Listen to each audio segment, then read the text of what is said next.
जय हिंद दोस्तों, मैं नाम सुधा राजेश पटेल। एक सर्विसमैन न्यूज चैनल 17 फरवरी में आप सभी का स्वागत है। पहले हेडिंग बताऊंगा आप लोगों को, इसके बाद में मैं विस्तार से खबर दूंगा। ईएसएम की 90% वैकेंसी खाली, कोई नहीं गया नौकरी लेने। 8 सीपीसी में सैलरी 2 गुना हो और पेंशन 1.5 गुना। इंडिया टुडे की खबर। अग्निवीर ने 1100 किलोमीटर का बनाया रिकॉर्ड, देश ने सराहा। ईसीएचएस वैलिडेशन नियम बदले, 90 दिनों की सीमा तय। 1 अप्रैल से 23 लाख केंद्रीय कर्मियों को pension 50% plus DA. Officer 95%, OR 2%। सेना मेडल देने पर उठे सवाल। आबकारी विभाग में ईएसएम के लिए नई भर्ती। अब मैं आपको डिटेल्स में खबर बताऊंगा। पूर्व सैनिकों को शिक्षा विभाग में नौकरी। TGT non medical TGT arts के लिए हुआ इंटरव्यू, जो कि टीजीटी आर्ट्स के तहत पद भरने की प्रक्रिया शुक्रवार को शुरू हुई थी हिमाचल में। पर टोटल पद वहां पर 122 पदों के लिए साक्षात्कार हुआ था, जिसमें 31/2024 तक पंजीकरण पूर्व सैनिकों का साक्षात्कार में भाग लिया। इसमें प्रदेश भर से 16 पूर्व सैनिक पहुंचे और 30 पद एससी और एससी एसटी के वर्ग के लिए मिले। इनके लिए पूर्व सैनिक योग्यता रखते हैं जिनका पंजीकरण 31 दिसंबर 2024 तक हुआ था। 12 पूर्व सैनिकों को प्रमाण पत्रों की जांच करवाने के लिए जाहिर की के मुताबिक काफी कम संख्या में पूर्व सैनिक पहुंचे। ऐसे में काफी पद जो है रिक्त चले जाएंगे, या पूर्व सैनिक रोजगार सेल के अधिकारी रविंद्र कुमार ठाकुर ने बताया। तो दोस्तों, जहां पे भी अपनी वैकेंसी रहती है, कृपया करके पूरे फॉर्म भरें और वहां ज्यादा से ज्यादा जाने की कोशिश करें, क्योंकि फिर अपनी वैकेंसियां खाली जाती है, फिर वो सिविलियनों को दे दी जाती है। दूसरी खबर, 8वां वेतन आयोग कर्मचारियों के लिए खुशखबरी है। नए वेतन आयोग में इतनी बढ़ जाएगी सैलरी। जैसा कि अभी आप लोग सभी सुनते ही जा रहे हैं, और कई लेटर और खबरें पेपरों में आती रहती है, और इसी प्रकार से ये एक और पेपर की खबर है कि 8वें वेतन आयोग में सैलरी जो है आपकी 1 से लेकर 10 तक के कर्मचारियों को मिलेगा फायदा। 8वें वेतन आयोग में लागू हो सकती है, जो है 2016 में जो लागू हुआ था 7वें वेतन आयोग, उसके हिसाब से सैलरी। अब जो खबर 8वें वेतन आयोग के फिटमेंट सेक्टर की है, वो 2.8 से किया जा सकता है, जिसके मुताबिक बेसिक सैलरी 18,000 रुपए से बढ़कर 51,480 रुपए बढ़ने के आसार हैं। तो यह हमारे पेंशन और कर्मचारियों के लिए बड़ी अच्छी खबर है। नेक्स्ट खबर, अग्निवीर ने रचा इतिहास, 1100 किलोमीटर दौड़कर पहुंचा महाकुंभ। जज्बे और साहस से लोग हैरान। प्रयागराज महाकुंभ में समापन के समय आ गया है, लेकिन बिहार के एक अग्निवीर ने कमाल कर दिया है। यह सहरसा का एक युवक महज 17 दिनों में 1100 किलोमीटर की दौड़ लगाकर महाकुंभ पहुंच गया, और रोजाना 10 घंटे दौड़ते हुए रुपेश ने अपनी मंजिल पाई और 8 फरवरी को दोपहर 12 बजे संगम में स्नान किया। हालांकि यह यात्रा के दौरान तमाम कठिनाइयां आई, लेकिन उनका संकल्प अडिग रहा।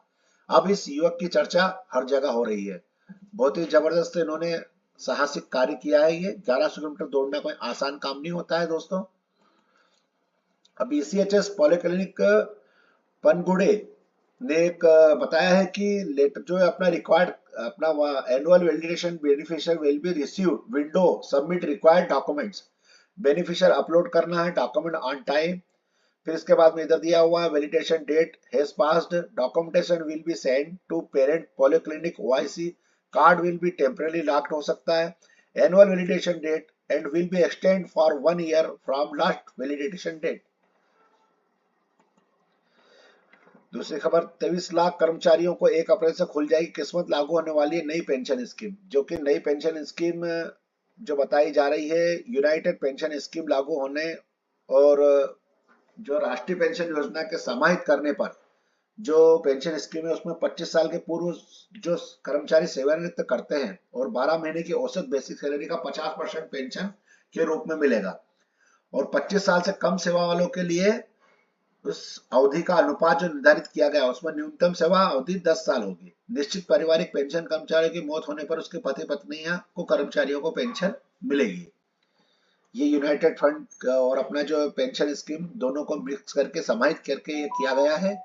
एक बहुत ही सराहनीय सरकार की तरफ से कदम है ये हमारे सरकारी कर्मचारियों के लिए।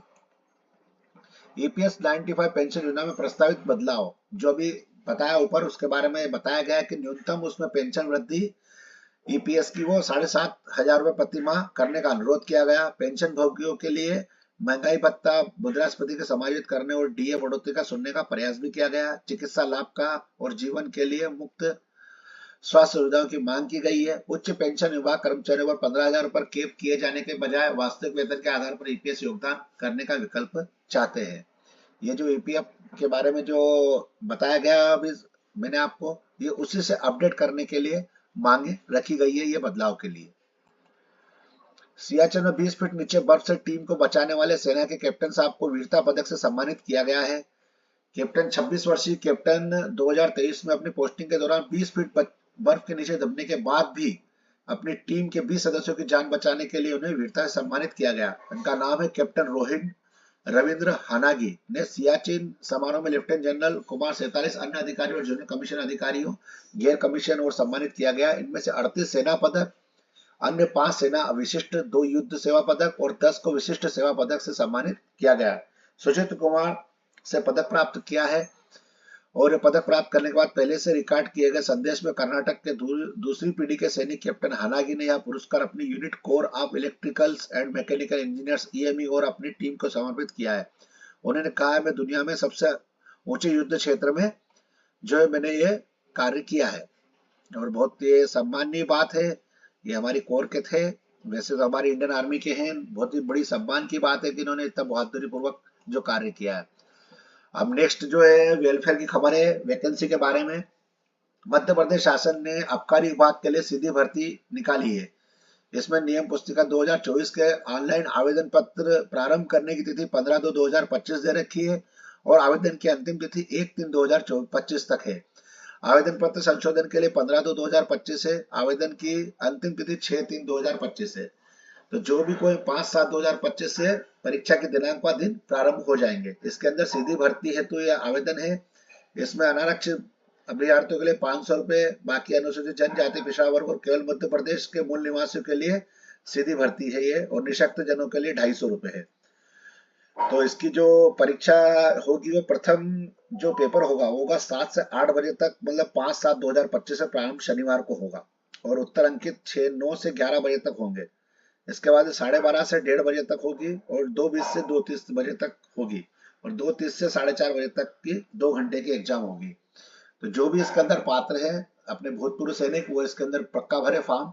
आबकारी विभाग की अच्छी नौकरी है और बहुत शानदार नौकरी है ये। अगर आप लोग इसको फॉर्म भरेंगे आपके भविष्य के लिए और आपके अपने खुद के करियर के लिए बहुत अच्छी नौकरी है, जॉब है। धन्यवाद दोस्तों, यही थे आज तक मेरे पास खबर। जय हिंद।